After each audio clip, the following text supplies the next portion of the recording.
வணக்கம் நண்பர்களே. இன்றைய உணவே மருந்து பகுதியில நம்ம பார்க்க இருக்கிறது வாழைத்தண்டு.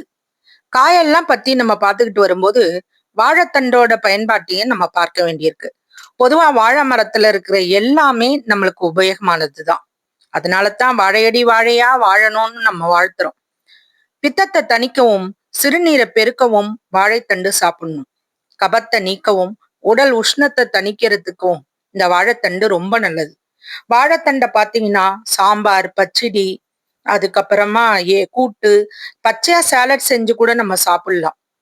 ஒரு 25 கிராம் எடையுள்ள வாழைத்தண்டுல விட்டமின் ஏ 11 மில்லிகிராமும், விட்டமின் பி2 14 மில்லிகிராமும், விட்டமின் சி 0.3 மில்லிகிராமும், இரும்பு சத்து 0.3 மில்லிகிராமும், சுண்ணாம்பு சத்து 9 மில்லிகிராமும், புரதச்சத்து 0.1 கிராமும், உஷ்ண அளவு 15 கலோரியும் இருக்குங்க. தலைமுடி குடல்ல சிக்கிக்குச்சின்னு கூட இத சாப்பிட்டா வெளியே வந்துருமா.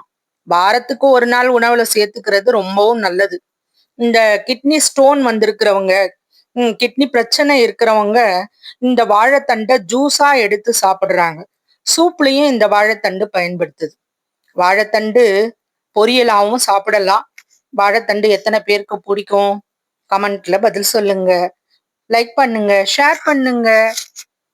நன்றி.